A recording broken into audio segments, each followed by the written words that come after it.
मित्रों नमस्कार। आप सभी मित्रों का एसपीजी ब्लॉगर यूट्यूब चैनल पर स्वागत है। आज का जो विषय है वो ये पेड़ आप देख रहे होंगे, इसको पहचान भी रहे होंगे। इसको बोलचाल की भाषा में हम कंघी का पेड़ कहते हैं। कंघी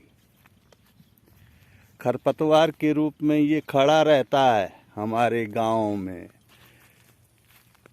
हर जगह ये पाया जाता है, सड़क किनारे भी मिल जाता है। ये कंघी, इसमें गोल गोल कंघी के प्रकार के ये फल होते हैं, इसमें पीले रंग के ये फूल होते हैं और इसकी जो ये पत्तियां होती हैं ना, ये इस प्रकार से होती हैं।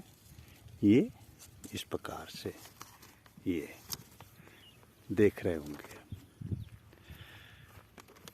इस पौधे का नाम है अतिबला। अतिबला कहते हैं इसको। ये मालवेसी कुल का पौधा है और इसका जो साइंटिफिक नेम है वो एबूटिलान इंडिकम। साइंस में इसको एबूटिलान इंडिकम कहते हैं और हिंदी में इसको हम अतिबला या खैरेटी भी कहते हैं। संस्कृत में इसको हम कंकाटिका कहते हैं और इसको हम दूसरी भाषाओं में बहुत से इसके अलग अलग नाम हैं। जैसे मराठी में इसको पिटारी कहते हैं, गुजराती में इसको खपाट कहते हैं। इस प्रकार से इसके बहुत सारे नाम हैं। अरबी में मस्तउल गुल कहते हैं, दरख्ते शाह नाह इसको पर्शियन भाषा में कहते हैं। इस प्रकार से इसके बहुत सारे नाम हैं।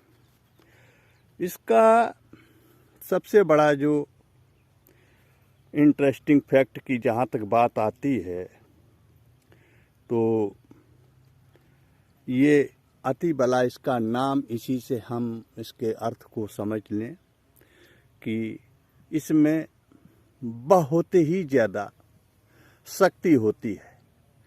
इसके जड़, छाल, पत्ती, फूल सभी दवा बनाने के काम में आती है और ये बहुत ताकतवर मेडिसिन है। आयुर्वेदिक में इसको बहुत ज़्यादा ताकतवर औषधि के रूप में माना जाता है। इस प्रकार से आप इसको समझ सकते हैं। इसमें अगर हम रोगों की बात करें कि किन किन बीमारियों में आयुर्वेदिक रूप से ये दवाइयाँ इसकी बनती हैं, तो उसके लिए हम कुछ थोड़ा सा जानकारी देने का प्रयास करते हैं कि इससे लीवर की दवा बनती है और ये एक प्रकार से पेन किलिंग, दर्द से राहत देने का भी काम करती है और एंटीऑक्सीडेंट, इम्यून सिस्टम को उत्तेजित करने के लिए भी इससे दवा तैयार की जाती है। नवजात शिशु होते हैं, उनकी प्रतिरक्षा प्रणाली को भी बढ़ाने के काम में इससे दवा बनती है। कैंसर थेरेपी में भी ये काम आती है और डायबिटीज, शुगर के लेवल को घटाने के काम में भी इसका प्रयोग होता है।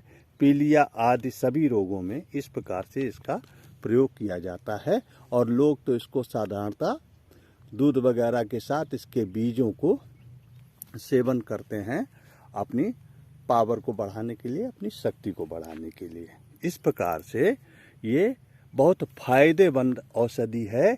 इसको हम जहाँ कहीं भी देखें तो इसके बीजों को ज़रूर कलेक्ट कर लें और जहाँ कहीं भी हमारे लोगों के पास में स्थान हो तो इसके 2-4 पौधे ज़रूर हम लगावें। ये हमारी बहुत ही फायदेमंद औषधि है। इस प्रकार से आप समझ सकते हैं। एक बार की तो बात है कि एक सज्जन इसकी पत्तियों को तोड़ रहे थे और अपने गमछे में इकट्ठा कर रहे थे, तो हमने अनायास ही उनसे पूछ लिया, भैया ये आप ऐसा क्यों कर रहे हैं? तो उन्होंने बताया कि भैया जो भैंस वगैरह में गर्भ के समय जो बैली निकलने की जो शिकायत होती है, बैली निकलने वाले जानवरों को कमजोरी के कारण जिन भैंसों में बैली निकलने लगती है उन भैंसों को चारे के साथ अगर इसकी पत्तियों को खिलाया जाए चारे के साथ, तो फिर बैली निकलना भी बंद हो जाती है और पशु फिर से रिकवर होकर के अच्छा पशु बन जाता है, अच्छी उसकी बैलू बन जाती है, अच्छा बच्चा होता है, अच्छा दूध वगैरह भी वो देता है।